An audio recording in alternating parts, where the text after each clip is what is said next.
Entonces la idea sería hoy empezar a trabajar sobre la inmigración, que es una de las cuestiones que tienen que ver con la parte social de este periodo. A ver, ¿están viendo ahí la presentación que les muestro? Sí, profe. Sí, profe. Ahí la puse más grande.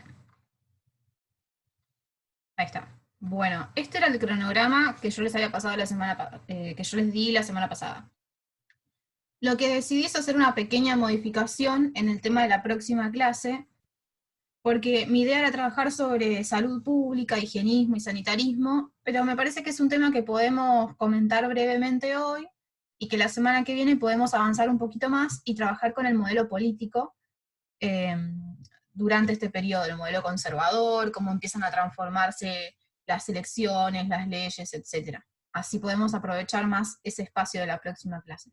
Entonces, ese sería el único cambio. La clase que viene trabajaríamos con la parte política de esta etapa 1880-1920 más o menos, ¿sí?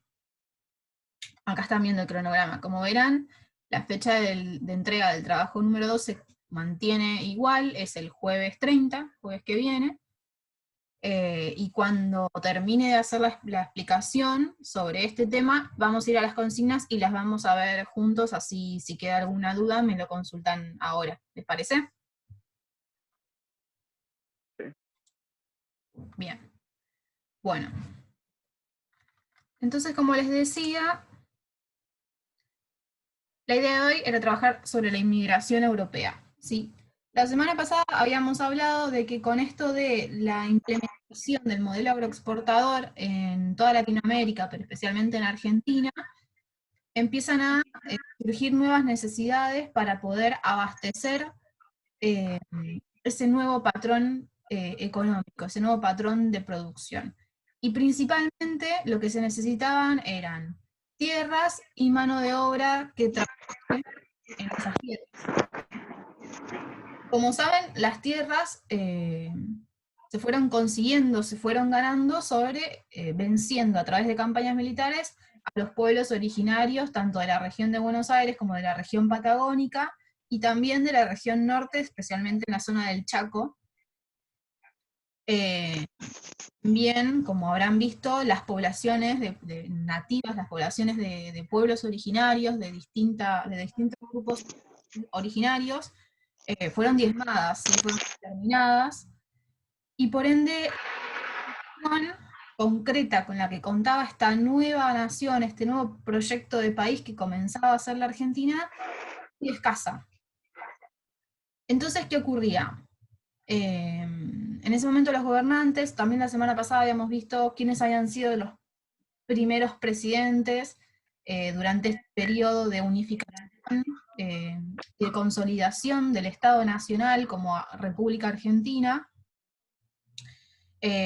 Lo que comenzaron a hacer es fomentar a través de políticas concretas la inmigración europea. Y este impulso de la inmigración tuvo varios factores, ¿sí? La idea que tengo para el trabajo que estamos haciendo es que trabajemos sobre las causas y las consecuencias de la inmigración, ¿no? Y las causas fueron principalmente de 4 tipos, si se quiere. Económicos, para poder abastecer al mercado de trabajo nacientes del modelo agroexportador. Para poder abastecerlo de mano de obra, bueno, necesitaban que vengan trabajadores para producir, especialmente en el agro, pero también en las ciudades, en las zonas portuarias, en las industrias que, como les contaba la semana pasada, en su mayoría estaban relacionadas con la producción agropecuaria, como eran, por ejemplo, los frigoríficos, ¿sí? Que eran industrias, pero que estaban basadas en la producción de carne, en el proceso de carne. Entonces había ahí un vínculo muy estrecho entre lo que era el mundo industrial y el mundo agropecuario, ¿sí? Bien. Por otro lado, los factores eran políticos, como les contaba, era esta cuestión de poblar el territorio. Por supuesto no se puede construir un país y ese país no tiene población, y además una población mínimamente unificada que responda a esa unión nacional, responda a ese país que se está intentando armar, ¿no? Pero principalmente los factores que motivaban a estas élites gobernantes a impulsar la inmigración de Europa, es decir, a invitar, enviar, ¿cómo se dice? Promotores, por ejemplo, a que vendan los viajes para que la gente de Europa venga hacia la Argentina a través de facilidades y un montón de beneficios y cosas que se les ofrecía a esas personas, eran principalmente ideológicos y culturales. Eh, Había que poblar el territorio, había que abastecer el país de mano de obra, había que abastecer la economía y el mercado de trabajo de mano de obra, pero no había que abastecerlo con cualquier persona, con cualquier grupo de personas, porque por algo se exterminaron a los pueblos originarios. No sé si recuerdan, no sé si habrán trabajado cuestión de la dicotomía entre la civilización y la barbarie, que era una dicotomía muy presente en el pensamiento de la época. ¿Les suena esto? Esta idea de civilización y barbarie.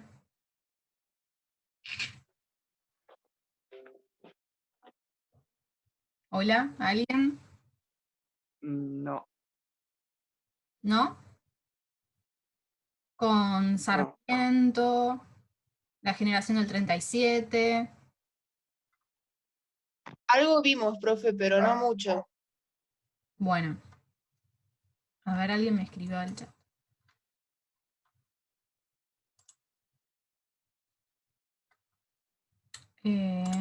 Acá. No mucho. Bueno. Bueno, entonces más o menos se las explico yo.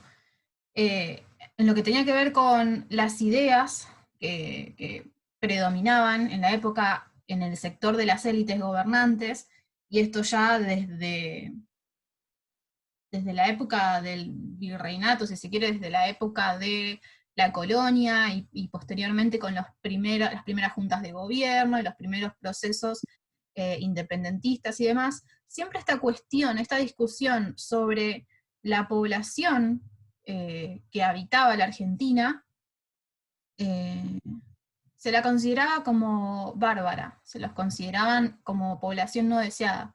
A toda esta población indígena, a los gauchos, a los mestizos, ¿sí? Eran no deseados, eran considerados personas de segunda por las élites. Entonces, al momento de fomentar la inmigración, al momento de fomentar el crecimiento demográfico en este proceso de construcción del Estado Nacional, había que poblar, pero no se iba a poblar con cualquiera. Y entonces decían, bueno, el Estado argentino se tiene que construir a imagen y semejanza de Europa. Además recordemos que una gran parte de la élite gobernante y de los sectores dominantes de Argentina y principalmente de Buenos Aires eran todas personas europeas y descendientes de europeos. Es decir, es todo un proceso eh, de que se fueron traspasando generación tras generación las propiedades y demás, y los sectores dominantes se fueron conservando en manos de las mismas familias que provenían de Europa en la mayoría de los casos, ¿sí? Entonces acá hay una lógica de que, bueno, el Estado argentino tiene que ser y tiene que hacerse y construirse y desarrollarse a imagen y semejanza de Europa. Pero además, no de cualquier parte de Europa, tenía que ser del norte de Europa, a imagen y semejanza de Gran Bretaña, de Francia, de Alemania, que en ese momento, bueno, Alemania todavía no se llamaba así propiamente dicho, pero especialmente Francia y Gran Bretaña, perdón, que como saben en ese momento eran las principales potencias, sobre todo económicas. Entonces querían que vengan trabajadores ingleses, trabajadores franceses. Pero lo que ocurrió fue que los trabajadores que venían, los trabajadores que efectivamente inmigraron a la Argentina, eran trabajadores de muy bajos recursos, de las zonas más pobres de Europa, como España, Italia. Ahora vamos a ver más o menos en términos de números y de impacto demográfico, la cantidad de personas que vinieron, eran de las regiones del sur de Europa, que eran regiones también consideradas como lo más bajo de Europa, y esto generó una decepción bastante importante en las clases dominantes, y generó muchos conflictos también, y ahora vamos a ver por qué. Entonces, bien, como les decía, esto correspondería a lo que son las causas, dicho así muy sintéticamente, de lo que motivó a los gobiernos, a las élites dominantes, a favorecer la inmigración europea. ¿Sí? Bien, como les decía, por supuesto que este movimiento y este traslado de tanta cantidad de gente, vino realmente muchísima gente de Europa buscando mejorar sus condiciones de vida, buscando trabajo, buscando asentarse y crear mejores condiciones para ellos y para sus familias. Generó un impacto social muy fuerte, y también el impacto se dio en diferentes aspectos de la vida. En términos de impacto cultural, en un primer momento lo que ocurría era que los inmigrantes venían o en grupos o individualmente, ¿no? Por ejemplo, yo le estaba leyendo un informe preparando esta clase, en la que decía que la mayoría de los que venían solos eran hombres, y dejaban a sus familias en Europa, y quizás les enviaban los pasajes para que vengan después, una vez que se asentaran y demás. Entonces, lo que ocurría era que generalmente lo que el gobierno quería hacer era favorecer la instalación de colonias agrícolas, ¿sí? No sé si les suena esto de colonias agrícolas. Hay un montón de pueblos en Buenos Aires y en distintas regiones del país, sobre todo en la Patagonia, que era lo que en ese momento estaba más despoblado, que se llaman colonia tanto. Y que generalmente las poblaciones de esas colonias son un montón de familias que tienen apellidos muy similares, porque eran personas y grupos de personas que venían de la misma región europea, que venían juntas y se sentaban juntas gracias a una serie de facilidades económicas que les otorgaba el gobierno de Argentina, se asentaban y empezaban a producir y empezaban a desarrollar un poblado. Ahora, lo que ocurría era que los inmigrantes, por supuesto, venían con sus propias ideas, con su propio lenguaje, con su propio idioma, con sus propias tradiciones, y conjugar eso con la cultura que ya tenían acá las poblaciones de la región que ahora se iba a pasar a llamar Argentina, o que se estaba construyendo como la Argentina, por supuesto que iban a chocar.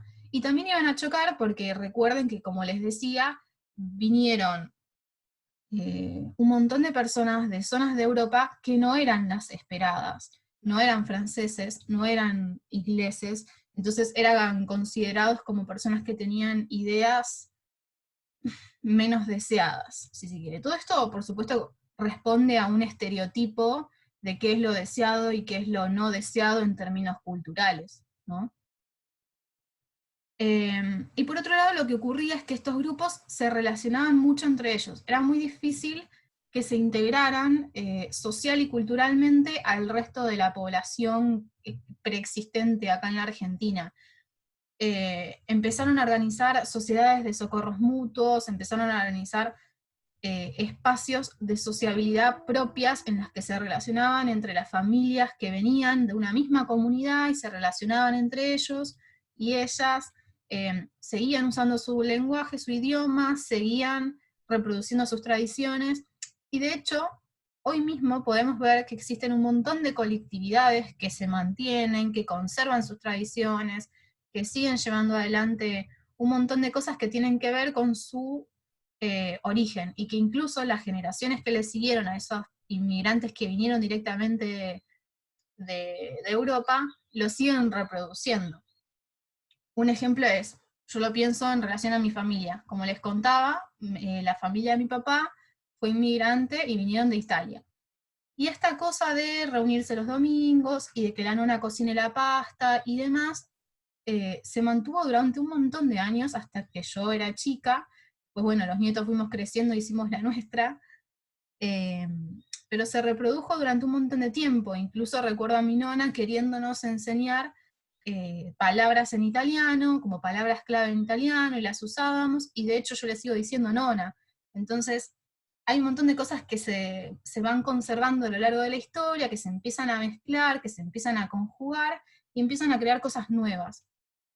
Y la sociedad argentina y la cultura argentina es producto de todo esto, de todo este proceso. Por eso este periodo es tan importante. Y tan, bueno, a mí me resulta muy llamativo porque me parece que explica mucho quiénes somos nosotros y nosotras, de dónde venimos y quiénes fueron nuestros antepasados, ¿no? Bien. Por otro lado, además de este impacto cultural, de este impacto social que generó la inmigración, hubo grandes modificaciones en lo que es el mercado de trabajo y en cómo se comportaban estos trabajadores que venían de Europa y que lamentablemente en su mayoría terminaron siendo asalariados y no propietarios como esperaban. Como les decía, el gobierno les prometía tierras, les prometía facilidades, les prometía un montón de cosas que muchas veces no se cumplían, porque por ejemplo los que no venían en grupo, a los que no venían en grupo y venían solos o entre pocas personas, no se les otorgaban las tierras que sí se les otorgaba a algunos grupos para que establecieran colonias. Entonces muchas veces se veían en la situación de que llegaban y no tenían nada, absolutamente nada. Y toda esa parte, toda esa población que no pudo acceder a tierras, que no pudo acceder a un montón de beneficios, lo que hizo fue empezar a emplearse como trabajadores y trabajadoras urbanos o asalariados en el campo, ¿no? Entonces empieza a generar una, yo la llamo clase obrera, se le puede, bueno, esto es una discusión un poco quizás ideológica, pero una nueva masa de trabajadores y trabajadoras asalariados, es decir, que trabajan por un sueldo, que no son propietarios ni de sus propios hogares, porque piensen que cuando llegaban inmediatamente los derivaban a lo que era el Hotel de Inmigrantes, no sé si esto les sonará, que estaba en el puerto de Buenos Aires, y después en muchos casos terminaban alquilando habitaciones para vivir con sus familias en conventillos, y los conventillos acabaron estando recontra hacinados, superpoblados, en pésimas condiciones, como les muestro acá en la diapositiva, que espero que estén viendo bien.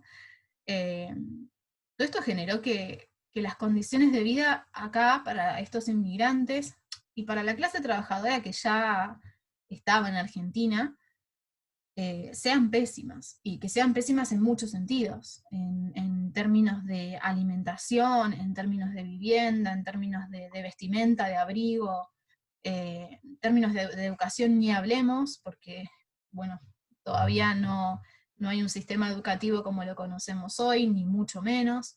La educación todavía era súper elitista. Así que las condiciones de vida eran terribles en una gran cantidad de casos, y todo esto favorecía a la propagación de enfermedades, a la propagación de virus, y aquí va esto.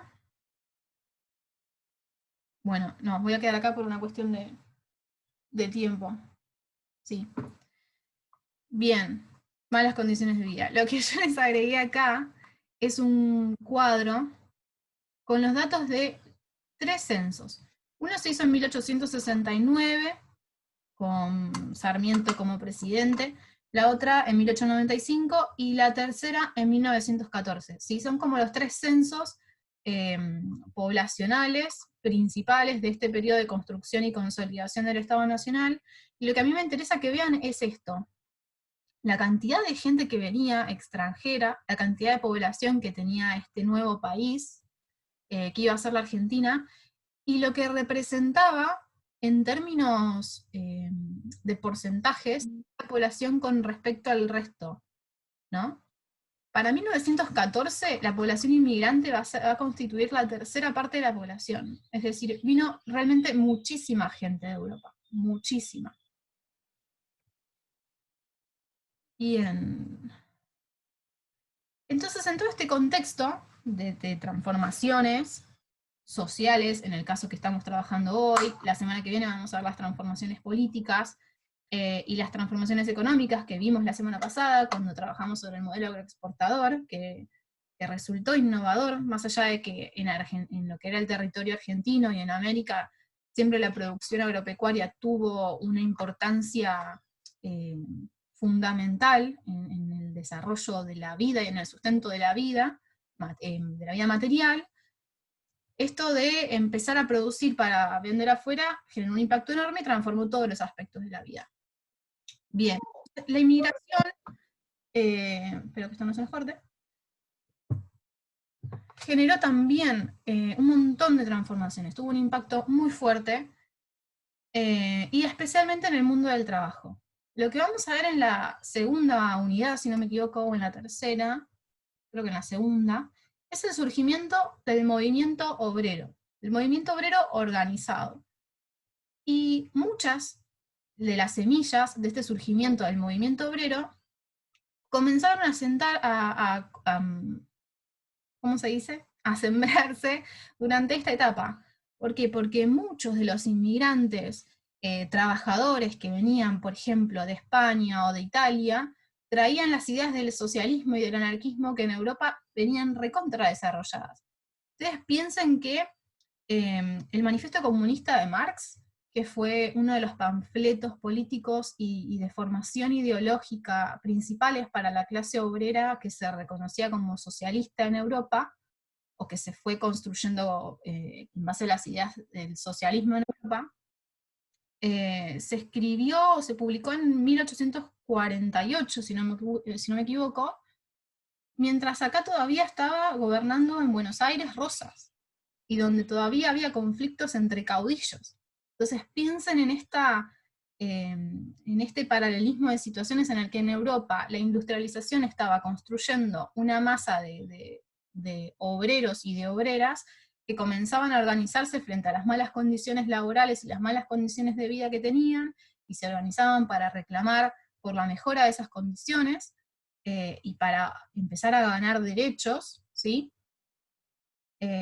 Todo eso llega a la Argentina a través de los inmigrantes, ¿no? Entonces, estos inmigrantes traían sus costumbres, traían sus idiomas, etcétera, pero también traían estas ideas que fueron fundamentales para empezar a movilizar la lucha de los trabajadores, ¿sí?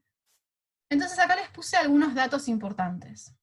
En 1888 fue la primera huelga de panaderos. Los panaderos fue uno de los una de las primeras organizaciones de trabajadores, una de las primeras organizaciones de trabajadores en la Argentina, y en su mayoría estaban movilizados por dirigentes anarquistas, ¿sí?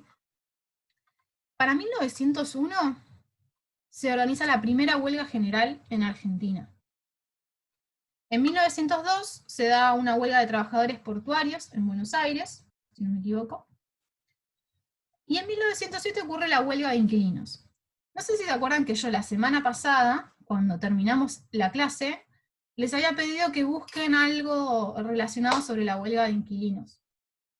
¿Alguno buscó, por casualidad, qué fue esta huelga?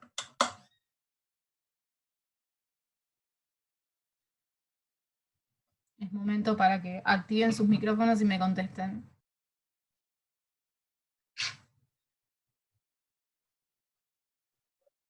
Sí, profe, yo había buscado ¿Y qué te acordás de esto?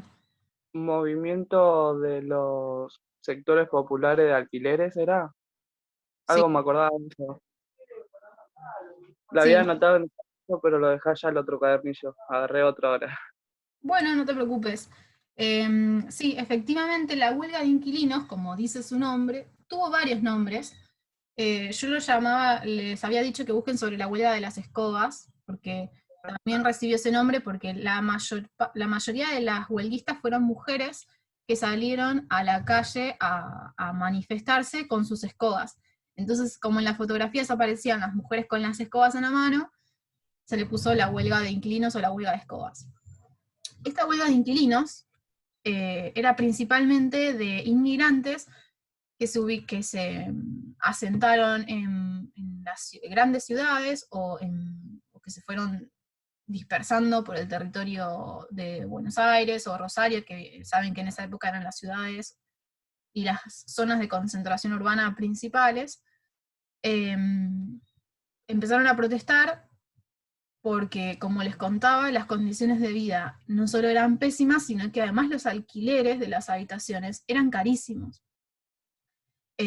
Imagínense que, bueno, todo esto lo tienen en el texto, en el PDF que les había mandado junto con la tarea, pero imagínense que quizás una habitación en un conventillo salía 5 pesos y los jornales de los obreros eran de 2 pesos o 2,50. Entonces sostener la vida era completamente difícil, y por un montón de cuestiones de política estructural, que no hubo planificación y que todo se salió de control en realidad al recibir tanta cantidad de población. Bueno, se empiezan a organizar y llevan adelante esta huelga de inquilinos. Y Profe, ¿cómo? acá tengo en el cuadernillo. A ver. Dice que era con 32.000 obreros en huelga, que tuvo presencia de actividad anarquista y presencia socialista. Sí. De hecho, uno de los dirigentes de esta huelga era un jovencito de 15 años que se llamaba Enrico Matei. No me acuerdo si el nombre era Enrico, pero sí sé que el apellido era Matei, que era muy joven, muy, muy joven, y la única foto que se conserva de él, que fue uno de los, también de los precursores del anarquismo en la Argentina, es una foto en la que está de pie sobre un banquito, hablándole a un montón de gente en una de estas movilizaciones. Que no recuerdo si era la huelga de inquilinos o la huelga de panaderos, no estoy segura. Me parece que fue la huelga de inquilinos. Pero Matei estuvo presente porque él también vivía en un conventillo. Entonces formó parte de la organización de esta huelga. Y algunos años después viene el grito de Alcorta. Y el grito de Alcorta ustedes lo vieron y tienen que haber escuchado algo en el video que yo les mandé para el primer trabajo práctico. Sí. El grito de Alcorta fue una sucesión de eventos y de protestas y de huelgas que llevaron adelante trabajadores agropecuarios y que derivó en la formación de la Federación Agraria Argentina, que se conserva hasta hoy, que es una central de trabajadores del campo. Bueno, todo esto es muy importante para lo que vamos a ver más adelante, que es la formación y la organización del movimiento obrero, y que tiene mucho que ver con la vía que llevamos adelante hoy, todos nosotras y nosotras, nosotros y nosotras que somos parte de esa clase trabajadora, y que además tiene mucho que ver en las condiciones de vida que tenemos actualmente. Ustedes piensan que en estas huelgas lo que se pedía era reducción de la jornada laboral, que generalmente era de más de 12 horas, que era terrible, aumentos salariales, mejores condiciones de salubridad e higiene en los lugares de trabajo, en fin, un montón de cosas que vamos a ir trabajando un poco más adelante, y ahora nos quedan 4 minutos de reunión, pero principalmente pasa por acá el tema del trabajo práctico, que les dejé el trabajo práctico número 2. ¿Sí? Si les parece, vamos a ver las consignas de ese trabajo, que no les queden dudas. Bien. ¿Hasta acá me quieren hacer alguna pregunta con lo que les fui contando? No. No.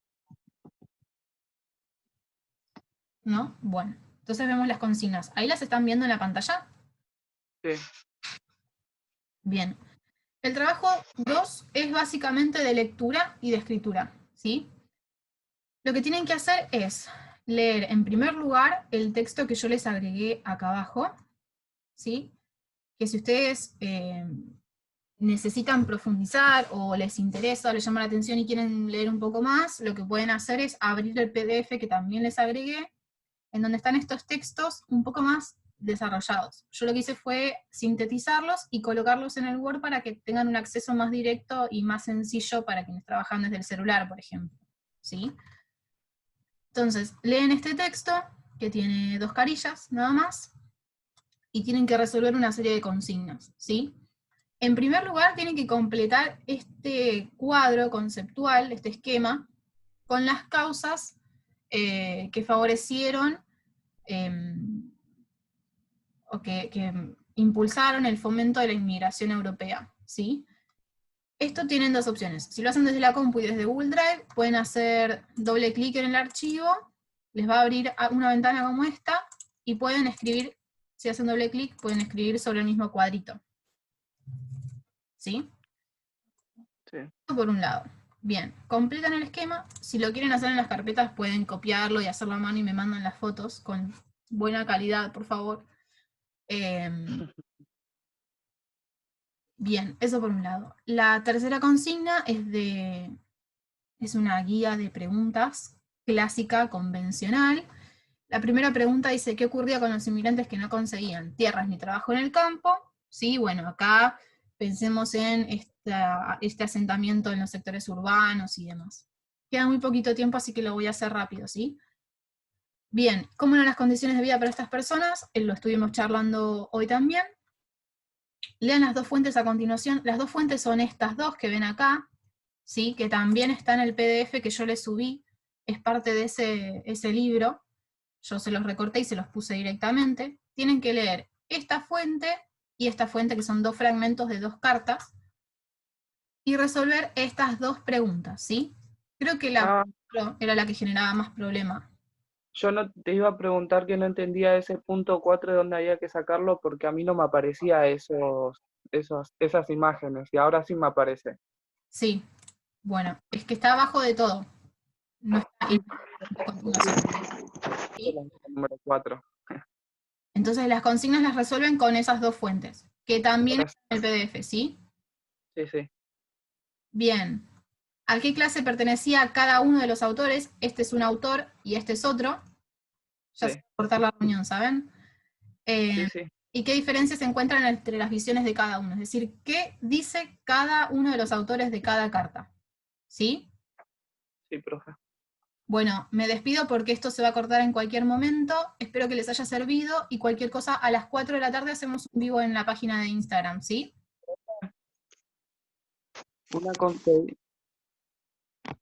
Decime. Hoy a las 3 de la tarde tenemos de informática por Zoom. Cualquier cosa, y si termina un poquito tarde, ingresaremos un ratito tarde. Sí, yo les espero. No se ¿Vale? preocupen. Dale. Por las dudas.